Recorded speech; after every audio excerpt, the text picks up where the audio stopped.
Boneka di bawah sudah siap, dan Qin Yichan memandang Yanxi. Kapan dimulai? Yanxi melirik ke bawah dan tersenyum dingin. Tidak terburu-buru, tunggu sebentar. Ketika dia berbicara, Yanxi memberikan instruksi transmisi suara kepada Jenderal Iblis lain yang hadir. Selama dia menghadapi Qin Yichan, dia akan segera memimpin pasukan iblis untuk menyerang. Rasa hormatnya hanya diberikan kepada Qin Yichan, yang bersedia mematuhi aturan ras iblis.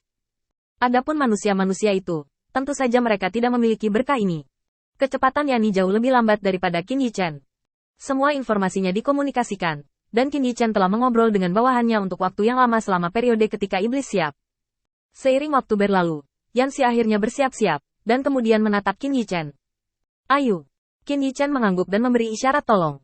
Aura Yanxi tiba-tiba melonjak, dan aura milik klan iblis bergegas menuju wajahnya, membuat orang terengah-engah. Qin Yichan tiba-tiba mencibir dan mundur beberapa langkah. Yanxi belum bereaksi dari tindakan Qin Yichan, dan pertempuran berikutnya telah berubah dari awal hingga akhir. 20 orang yang dipanggil Qin Yichan semuanya adalah elit kuil penguasa cahaya. Kecuali Zhao Wuling dan Sai Lao, yang masih berada di kuil penguasa cahaya, semua elit lainnya dibawa keluar. Orang-orang seperti Yu Daoseng dan Hercules yang telah menikmati menara waktu tidak perlu banyak bicara. Mereka memiliki latihan Qin Yichan untuk membantu mereka, dan efektivitas tempur mereka yang sebenarnya jauh lebih kuat daripada utusan biasa. Sekarang, dengan bantuan rahasia Qin Yichan, pemberitahuan 10 detik yang akurat sebelum pertempuran dimulai di atas telah membuat orang-orang ini menghitung mundur.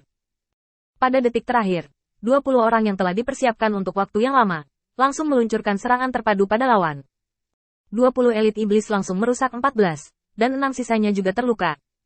Sekarang perhatikan lebih dekat, di mana mereka masih memiliki ide untuk bertarung. 6 orang mengalahkan 20 orang, bukankah ini murni hadiah? Segera lari. Pada saat yang sama ketika mereka melarikan diri, Qin Yichan langsung membiarkan kuil penguasa cahaya melancarkan serangan tipuan. Berbagai latihan dilemparkan dari tangan orang-orang percaya di kuil penguasa cahaya. Padat, memungkinkan kelompok iblis ini untuk melihat apa artinya kekuatan umat manusia. Latihan yang dipenuhi langit secara langsung menghalangi pandangan mereka, dan bahkan umat manusia tidak dapat melihat di mana mereka berada. Mereka hanya dapat secara simbolis menyerang posisi orang-orang percaya sebelumnya di kuil penguasa cahaya. Tetapi orang-orang percaya di kuil utama cahaya telah menggunakan perisai aura untuk melindungi keselamatan mereka sendiri dari awal hingga akhir, dan perisai aura ini terhubung bersama untuk membentuk lingkaran sihir alami. Metode serangan yang mengkhawatirkan dari ras iblis, serta serangan sporadis itu, tidak dapat mematahkan metode perlindungan orang-orang percaya di kuil Dewa Cahaya. Melihat bahwa ini akan menjadi pertarungan besar, sekelompok jenderal iblis akhirnya membuat keputusan saat ini. Mundur. Kamu tidak bisa melawan manusia-manusia ini di sini. Serang. Tekan semut ini kembali untukku. Perintah yang berbeda menyebabkan kekacauan di dalam Demon Rache, dan formasi menjadi kacau dalam sekejap. Pada saat ini, ketika Kapten Kelima muncul dan secara pribadi memenggal kepala seorang jenderal iblis, Kapten Kelima meraung. Semua orang melakukannya. Bunuh bajingan ini. Pembunuhan selalu menjadi seni. Beberapa orang memanfaatkan cuaca, sementara yang lain mencari peluang. Bagi orang-orang yang hadir yang telah menjadi boneka iblis, pembunuhan adalah mendekati iblis, dan kemudian menyerang titik vital mereka. Kemudian ia mulai mengaum dan mengaum yang mengganggu ketertiban.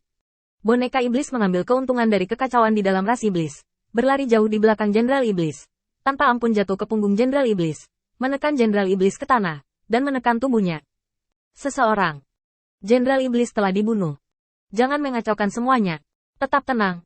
Temukan pembunuhnya. Jenderal iblis sekarang sangat sedih. Dia tidak tahu apa yang tersangkut di punggungnya. Tetapi dia tahu bahwa tubuhnya telah kehilangan kendali dan hanya dapat dimanipulasi oleh orang lain. Apalagi saat melihat boneka itu menekannya, hatinya dipenuhi perasaan campur aduk. Pria ini berteriak meminta seseorang untuk menyelamatkannya, dan kemudian dia menusukkan belati di tangannya ke tempat yang lebih dalam, dan bahkan membiarkan bilahnya berputar di tubuhnya. Rasa sakitnya menusuk, tetapi dia tidak bisa mengatakan sepatah kata pun. Keluar, dia hanya bisa membuka mulutnya lebar-lebar, terengah-engah, menghirup udara segar. Ada kekacauan di sekitar, tidak ada yang bisa merawatnya, dan tidak ada yang bisa menyelamatkannya. Bahkan setelah kroni-kroninya datang, mereka tidak segera memindahkan orang yang membunuhnya menjauh darinya, tetapi dengan hati-hati menjaganya dari iblis lain. Sampai para kroni menemukan belati tertancap di dada jenderal iblis, dan mata boneka iblis, para kroni tidak bisa mengatakan sepatah kata pun. Saat itu, matanya tertuju pada orang lain, mengabaikan yang satu ini, boneka itu tergeletak di jenderal iblis. Leng Leng menundukkan kepalanya, rasa sakit itu berasal dari perut. Saat berikutnya, boneka ras iblis langsung mengulurkan tangannya dan menekan kroni Jenderal Iblis pada tubuh Jenderal Iblis yang berangsur-angsur menjadi dingin. Lihat itu. Mari kita lihat apakah orang dewasa itu terluka parah. Dan adegan seperti itu dipentaskan di semua tempat, dan interior Demon Rache berada dalam kekacauan. Pada saat ini, beberapa pedang raksasa tajam yang dipadatkan oleh kekuatan iman membunuh mereka secara langsung dari kejauhan dan menghancurkan mereka beberapa mil jauhnya dari iblis. Raungan besar terlalu mencolok, terutama di lingkungan saat ini. Mereka seharusnya memperhatikan kekacauan dalam ras iblis. Tetapi sekarang mereka tertarik dengan metode kuil penguasa cahaya. Dan ini telah menciptakan metode mereka sendiri. Tidak menemukan fakta bahwa boneka iblis telah berbalik. Selain itu, untuk Demon Rache, boneka-boneka ini mudah terjepit sampai mati. Dalam keadaan normal, tidak ada Demon Rache yang akan memberi mereka wajah. Perbedaan kondisi kognitif inilah yang mencegah mereka untuk pertama kali menemukan bahwa boneka ras iblislah yang mereka gunakan sebagai umpan meriam pada hari kerja. Dan kesalahpahaman ini juga telah merugikan mereka dengan harga yang menyakitkan.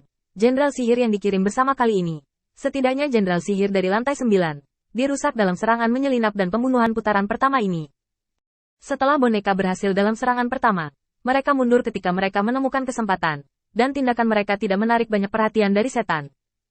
Sampai boneka iblis bersatu kembali, Jenderal Iblis yang melarikan diri dari kematian membawa orang ke boneka dan meraung pada kapten kelima yang baru saja muncul.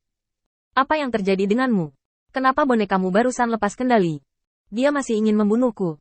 Jika kamu tidak memberiku penjelasan yang masuk akal hari ini, aku akan membiarkanmu memenggal kepala anjingmu. Jenderal Iblis, yang melonjak marah, jelas tidak menyadarinya, dan mulut kapten kelima sedikit tersenyum.